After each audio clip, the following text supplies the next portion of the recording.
সুপ্রিয় সুধী, যে যেখান থেকে দেখছেন সবাইকে অনেক অনেক প্রীতি ও শুভেচ্ছা।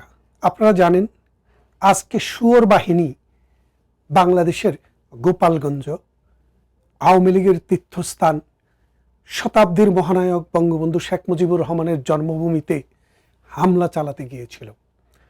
গোপালগঞ্জের মানুষও প্রস্তুত ছিল। তারা বলেছে, আমরা জীবন দেব, রক্ত দেব, তবু শুয়োরদেরকে এই গোপালগঞ্জ অপবিত্র করতে দেব না। 10 জন মানুষ জীবন দিয়েছে।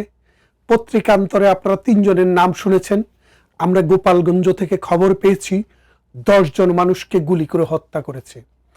পুলিশ হত্যা করেছে, পুলিশ গুলি চালিয়েছে, আর্মি গুলি চালিয়েছে। যুদ্ধ যেভাবে চলে এই শুয়োরদেরকে আর্মি তার গাড়িতে করে নিয়ে গেছে এবং এই শুয়োরদেরকে আবার গাড়িতে আর্মির ট্যাঙ্কের ভেতরে করে সাজোয়াজানের ভেতরে করে আবার তাদেরকে বের করে নিয়ে এসছে। তার মানে এখন যে হত্যাযজ্ঞ চলছে, এই হত্যাযজ্ঞ চালাচ্ছে রাষ্ট্র। ঘোষণা দিয়ে হত্যাযজ্ঞ চালাচ্ছে রাষ্ট্র। ঘোষণা দিয়ে ইজ্জত নষ্ট করতেছে রাষ্ট্র। ঘোষণা দিয়ে নারীকে দর্শন করতেছে রাষ্ট্র। ঘোষণা দিয়ে পাথর দিয়ে পিটিয়ে হত্যা করছে রাজপথে মানুষ এই রাষ্ট্র। এই রাষ্ট্রকে, এই ডক্টর ইউনূসকে এর জন্য জবাব দিতে হবে। কার কাছে জবাব দিতে হবে? আমাদের কাছে জবাব দিতে হবে। জবাব দিতে হবে আন্তর্জাতিক সংস্থার কাছে, জবাব দিতে হবে সারা পৃথিবীর মানুষের কাছে। আপনারা জানেন আজকে গোপালগঞ্জে তারা গিয়েছিল, মনে করেছিল তারা গোপালগঞ্জে জামাই আদর পাবে, হাজার হাজার মানুষ এসে তাদেরকে কুনিশ করবে, কিন্তু না, সেটা হয়নি।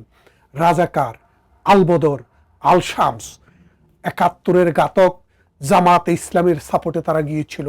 আমরা জানি সাইদি পুত্র এই নেতৃত্বকে ঠিক করে দিয়েছিল কারা কারা সেখানে হামলা চালাবে, কারা কারা যাবে।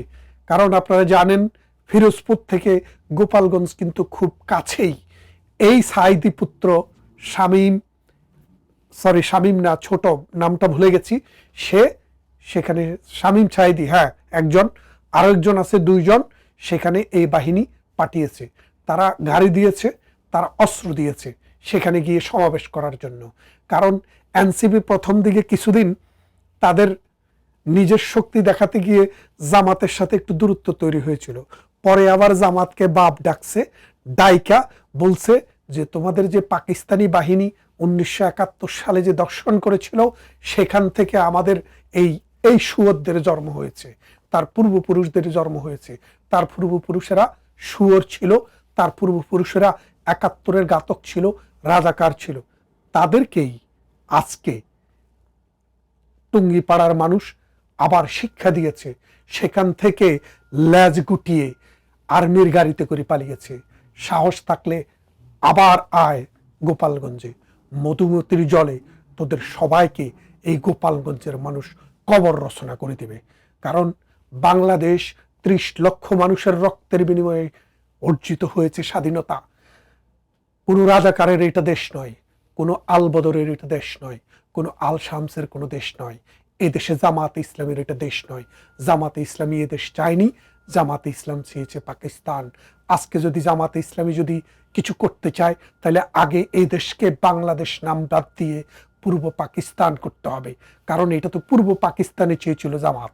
আজকে সেই জামাতদের দোসর রিসেট বাটন সেট করার জন্য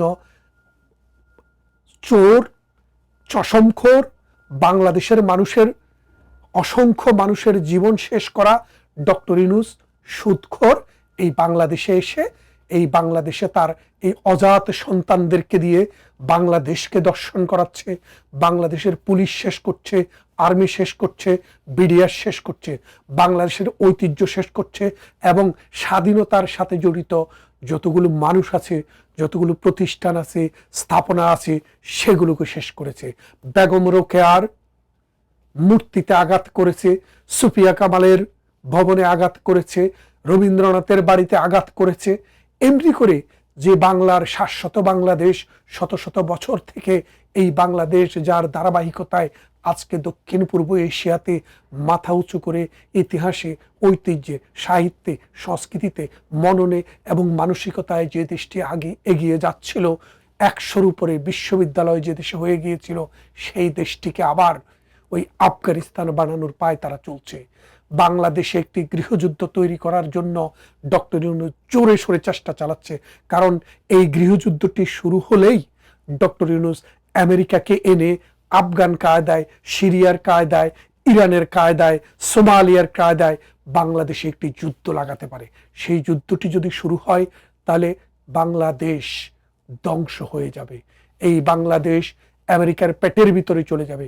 আপনারা জানেন আজকের যে রক্ত, গোপালগঞ্জের মানুষ যে রক্ত দিয়েছে, যারা এই আন্দোলনে শহীদ হয়েছে, তাদের আত্মার মাগফিরাত কামনা করি এবং বলতে চাই তোমাদের মৃত্যু বৃথা যাবে না। এ দেশ আবার রাজাকার মুক্ত হবে, এ দেশ আবার আমেরিকার দালাল মুক্ত হবে, এ দেশ আবার পাকিস্তানের প্রেতাত্মা মুক্ত হবে।